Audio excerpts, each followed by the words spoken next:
wibu lokal, acara yang akan membahas anime, manga, dan Jepangan lainnya. Sekarang ini aku mau bahas anime yang lagi lumayan rame, dan judulnya adalah Do You Love Your Mom and How to Hit Multi-Target Attack, atau singkatnya kita bisa sebut Okasan Online. Tapi karena kita orang Indonesia, animasi ini bisa kita sebut dengan Tangkuban Perahu Online. Kenapa aku kasih nama Tangkuban Perahu? Karena anime ini jelas-jelas sungguh ecchi dan main karakter kita jelas-jelas targetnya adalah emaknya sendiri. Jadi anime ini ceritanya adalah anak laki-laki dewasa masuk ke dunia game bersama ibunya.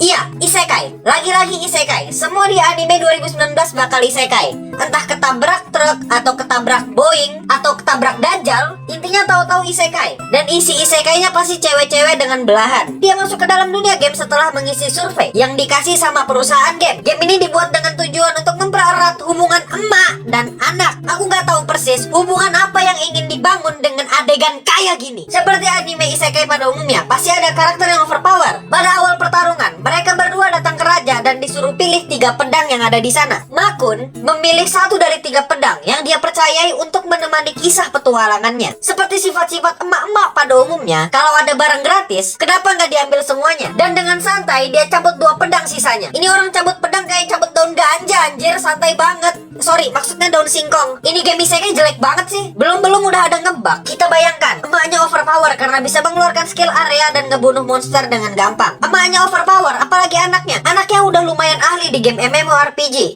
Mereka semua bisa keluar dari dunia game kalau mereka berdua mempererat hubungan mereka. Mempererat yang gimana nih? Yang kayak gini kah? Anime ini digarap sama GC Staff. Seperti yang kita tahu, keahlian GC Staff adalah untuk membuat OP bergoyang dengan mulus dan membuat karakter yang super mulus kulitnya. Bukan kayak anime yang berantem-berantem, pukul-pukulan, ada jurus baku hantam. Kayak anime apa sih? Yang ada season 2-nya itu yang hancur habis karena mereka yang ngerjain. Tapi ya udahlah. Aku pribadi suka dengan desain karakter mereka, terutama mata mereka yang ada di dalam lingkaran. Ada lingkaran lagi. Gak penting-penting amat sih, tapi desain kayak gini cocok untuk Ahegao. Maksudnya cocok untuk karakter yang imut. Sekarang kita bahas lagi penokohannya. Yang pertama adalah Masato atau Makun. Singkatnya, dia itu anak yang durhaka dan merasa terganggu dengan ibunya. Mamako, dia adalah ibunya Makun, dan dia adalah tipikal orang tua yang overprotective, yang selalu berusaha memanjakan anaknya. Kalian tahu kan yang kumaksudkan dengan memanjakan? Terus kita lanjutkan dengan karakter terimut yang ada di sini. Dari segi suara, desain karakter yang terbaik lah pokoknya. Dia adalah Porter-chan. Dia anak yang imut dan polos. Selain itu, Porter-chan adalah kupon berjalan yang bisa membawa barang. Namanya juga Porter. Kejujurannya itu kadang-kadang mempermalukan Wise yang punya kebanggaan tinggi. Yang terakhir adalah Wise. Dia adalah tipikal twin tail break yang kerjaannya menyusahkan anggota party dengan kebanggaannya yang tinggi. Tipikal karakter tsundere yang menjengkelkan. Karakter umum yang bisa kita lihat bagaimana sifatnya cuma dari foto. Sebenarnya anime ini cuma anime ringan yang mencoba untuk menjadi Konosuba dengan contoh lawakan nada datar yang dipakai sama Makun. Contohnya ada di episode 2 di mana spell Wise digagalkan oleh slime. Tepatnya saat Porter teriak sihirnya Wise telah disegel dan ditanggapin dengan Masato dengan nada datar. Iya, aku tahu.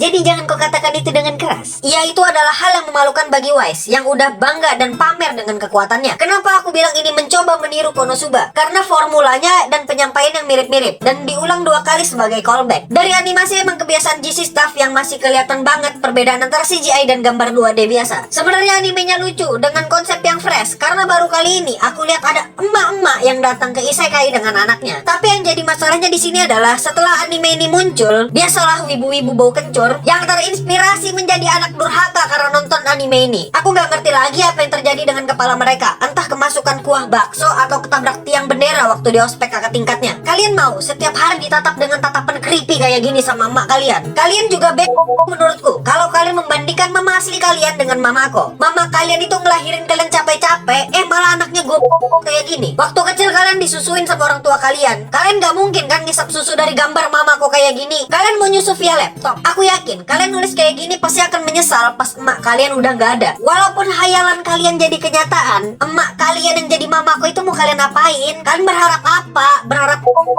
mau jadi apa? Kayak sang kuryang gitu? Menghayal gitu boleh dan gak masalah selama kalian gak share di Facebook. masuk di IG atau grup kalian. Kalau kalian mau nge-share hayalan, ya coba hayalan yang berguna sedikit. Misalnya berhayal bikin PLTKWN, pembangkit listrik tenaga Wibu Nora. Kalau itu pembangkit listrik terwujud, Indonesia nggak bakal kekurangan listrik lagi. Indonesia bisa jadi negara pengekspor listrik. Jadi intinya berhayal boleh, tapi dipilah lagi mana yang layak dibagikan, yang mana yang enggak. Aku sendiri nggak bisa ngelarang fantasi orang karena emang nggak bisa, dan aku nggak punya hak buat kayak gitu. Tapi buat apa kalian share fantasi MILF kalian ke Facebook? Itu yang aku nggak paham. Makanya orang tua kebanyakan ngelarang kalian nonton anime. Gimana nggak dilarang tontonan kalian? Dampaknya bikin norak kayak gini. Tapi menurutku tetap anime ini jelek, sangat jelek, dan kodian isekai sengaja dieciin agar membuat wibu-wibu norak yang nggak ngerti VPN pada senang nontonin anime itu. Tapi bukan jelek yang cocok untuk dimaki, tapi jelek yang bagus untuk sebagai hiburan. Kayak gimana ya? Saking jeleknya malah jadi lucu, bukan jadi ngeselin. Aku pun curiga si penulis ini emang sengaja jelek-jelekin cerita di anime nih biar tetap fresh walaupun kodian. Ini belum di-review penuh juga, jadi mungkin aku bakal bahas lebih jauh lagi. Jadi singkatnya anime ini jelek banget, saking jeleknya malah bikin bagus dan bikin aku ketawa. Aku sendiri di sini cuma ngetawain tragedi di anime ini. Sebenarnya anime ini